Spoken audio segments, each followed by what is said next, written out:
Hello everyone, good morning.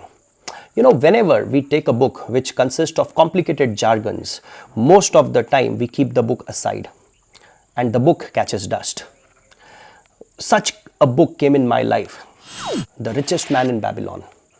For the first time when I read the book, I did not understand anything and I kept it aside. But today, after reading the book, I can say it with conviction. It is one of the best books ever written on personal finance. And I can bet on it. If you want to be financially successful and financially rich, you need to read this book. In today's video, I am going to simplify 5 key chapters from this book for you. So, let's start. Chapter number 1, The Man Who Desired Gold. There is a strong saying, a desire for wealth is the starting point of all success. This chapter teaches us that you become rich in the later stage.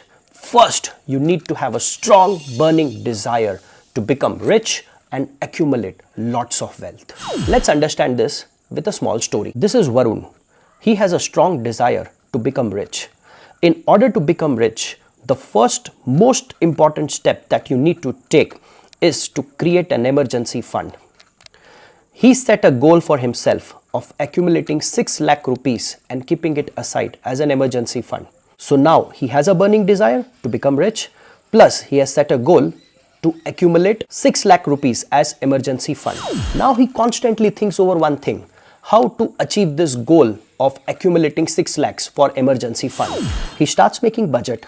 He cuts down all the unnecessary expenses, works hard to increase his income so that he can increase his savings as well.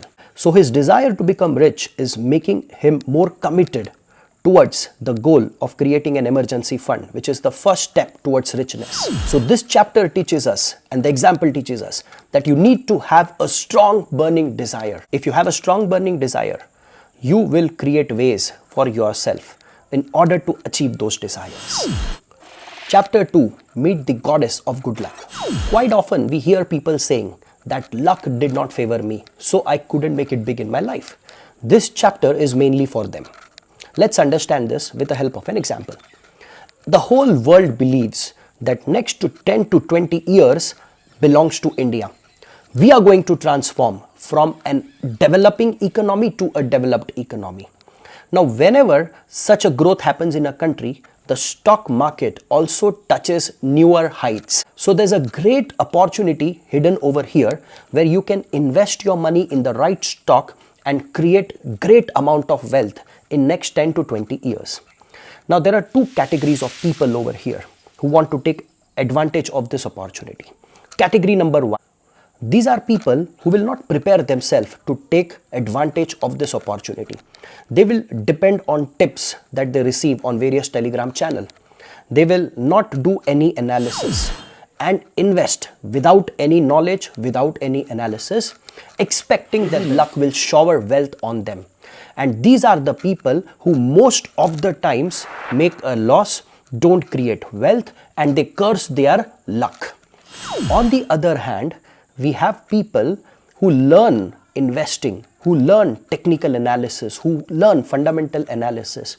And after making thorough analysis, they invest their money in the right stock, thereby increasing their probability to accumulate ample of wealth. Now, if you look at this second guy, he did not wait for the lady luck to shower blessings or wealth upon him. Rather, he focused his time and energy in preparing himself to grab this opportunity and make maximum use of it. So the second guy over here makes lots of money and lives financially free. On the other hand, the first guy still is waiting for Lady Luck to shower blessings upon him. So this chapter teaches you that you should always be prepared for an opportunity, whether you have it or no. It is always better to be prepared for an opportunity and not having one, rather than having an opportunity and not being prepared for it. Chapter 3, The Camel Trader of Babylon. This chapter explains to learn from other people's mistake. Now, if you want to create lots of wealth, you will have to build a business of your own. In the process of building a business, learn from other people's mistakes who are working in the same industry. Let's understand this with an example. Akasa Airline It is the latest entrant into the aviation industry. If this company wants to make it big in the aviation industry, it will have to avoid making costly mistakes. And this is possible when you learn from the mistakes made by the other companies in the same industry. Like say, if you talk about Kingfisher Airlines, it had created fortune once upon a time. But the biggest mistake that led to shutting down its operations is rapid expansion. Same ways, Jet Airways, it experienced a problem because of rising fuel prices. Go First, which was primarily known as Go Air, it couldn't maintain its position and had to close down because it charged too lower fares and poor customer service. So these three companies in the same industry gives valuable lesson to Akasa Airline about the mistakes that it should not commit if it wants to make it big in this industry. So according to this chapter, if you want to make it big, build a big business and create lots of wealth, then learn from other people's mistakes rather than learning from your own mistakes. Chapter 4, Make Thy Gold Multiply. In this chapter, the author tells us to first develop the habit of savings. Then once you have saved some amount of money, start making that money work for you. And that can be done through proper investment. Don't keep your money idle. It will not multiply. Now the question that arises is how to multiply. I'll give you two approaches that you can follow and make this thing possible.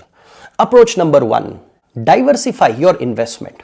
See, you might be earning income from your job or from your business. That's your primary source of income. This income should be intelligently invested in different asset classes like stocks, mutual funds, real estate, etc., etc., etc. Now don't keep all your eggs in one basket. Rather, diversify your investments. Spread your investment in such a manner that you minimize risk on one side and second side, you develop good amount of returns. Now the point is how to diversify our risk. How much to invest in different asset class? How is this possible? So you have to follow the second approach over here. That is seek expert advice. There is a character in this book, Algamesh. He is a wealthy guy.